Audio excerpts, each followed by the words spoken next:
আচ্ছা, কেউ একজন নামাজ পড়ে না কেন? আমি তোমার সম্পর্কে বলছি না, আমার প্রিয় ছেলে বা প্রিয় মেয়ে। শুধু প্রশ্নটি নিয়ে চিন্তা করো যে মানুষ কেন নামাজ পড়ে না। এর অনেকগুলো উত্তর থাকতে পারে, আর এই প্রশ্নের উত্তর আল্লাহর কাছেও আছে। উত্তরটা খুবই ভয়ঙ্কর। এই উত্তরটি আমি খুতবার শুরুতে পড়েছি। তিনি বলেন, ফালা সাদ্দাকা ওয়ালা সাল্লা ওয়ালাকিন কাযযাবা ওয়া তাওয়াল্লা। সে আসলে সত্য গ্রহণ করেনি এবং সে নামাজও পড়েনি। তিনি কাফির সম্পর্কে বলছিলেন। তিনি দুইটা জিনিস বলেছেন, এই লোকটি সত্য গ্রহণ করেনি এবং নামাজও পড়েনি।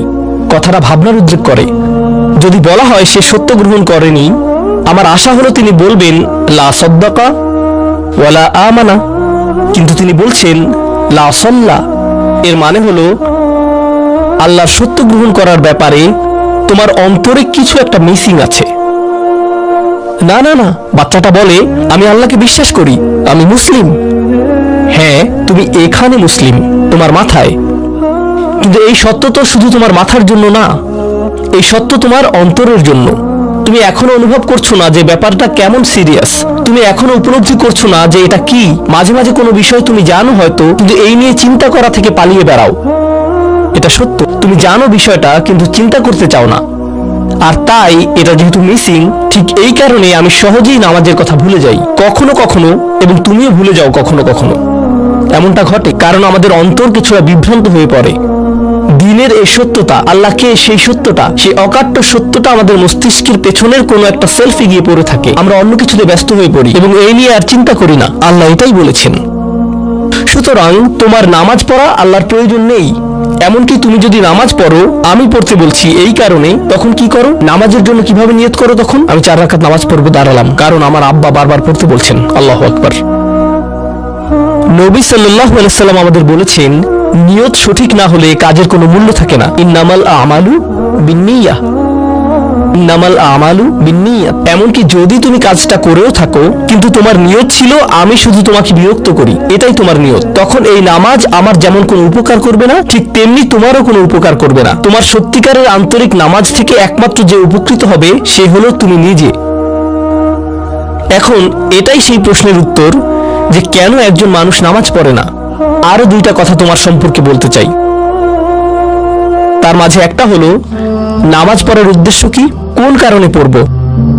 কারণ তুমি হয়তো ভাবছো নামাজ পড়ার উদ্দেশ্য হলো তুমি যেন জাহান্নামে না জ্বলো। নামাজ পড়ার উদ্দেশ্য হলো তুমি যদি নামাজ না পড়ো আল্লাহ তোমাকে ঘৃণা করবেন। নামাজ পড়ার উদ্দেশ্য হলো তুমি যদি নামাজ না পড়ো তুমি শাস্তি পাবে, অথবা তুমি আর মুসলিমই থাকবে না, ফেরেশতারা তোমাকে অভিশাপ দিবে। সমস্ত নেতিবাচক বিষয়। আল্লাহ ওই সমস্ত উদ্দেশ্যের কথা উল্লেখ করেননি।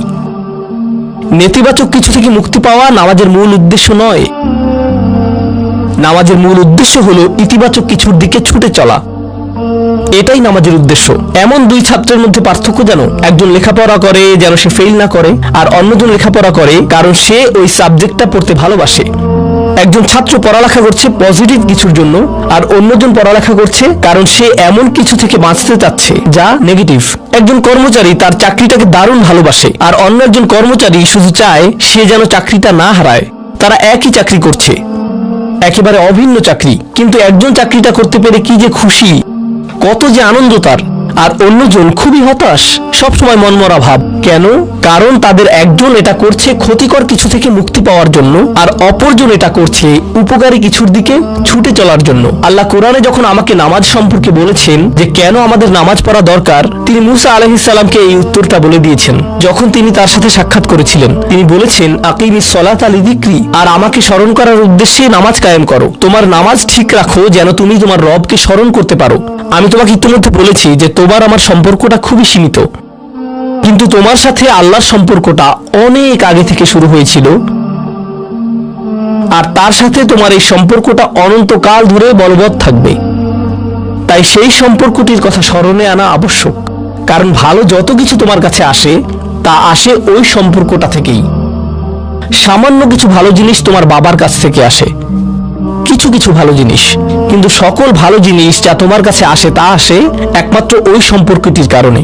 যদি তুমি চাও সকল উপকারী জিনিস তোমার জীবনে অবস্থান করুক, তখন তোমাকে অবশ্যই তার কথা স্মরণ করতে হবে যার নিকট থেকে সকল কল্যাণের আগমন ঘটে, যার নিকট থেকে সকল নিয়ামতের আগমন ঘটে, সকল রিজিকের আগমন ঘটে, সকল হেদায়েতের আগমন ঘটে। আর তাই আল্লাহ বলছেন, সর্বোত্তম যে উপায়ে তুমি এটা করবে তা হলো নামাজের মাধ্যমে তুমি আমাকে স্মরণ করবে। এজন্যই তোমার নামাজ পড়া দরকার।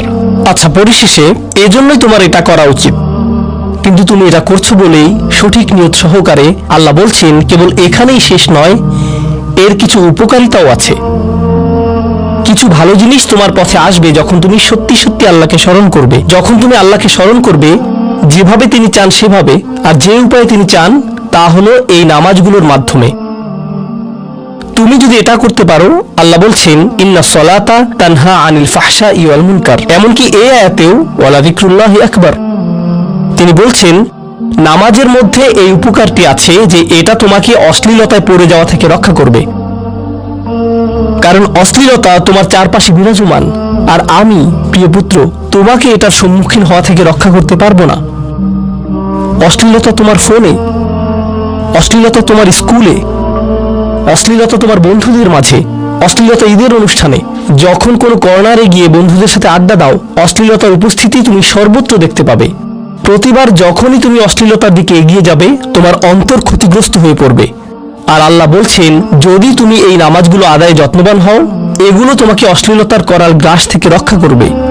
একবার যদি তুমি অশ্লীলতায় ডুবে যাও, তখন তুমি হয়ে পড়বে যেমন তুমি যদি দূষিত বাতাসে নিঃশ্বাস নাও, প্রথম প্রথম তোমার কাশি আসবে, কিন্তু যদি এতে বেশিক্ষণ অবস্থান করো একসময় এতে তুমি অভ্যস্ত হয়ে পড়বে।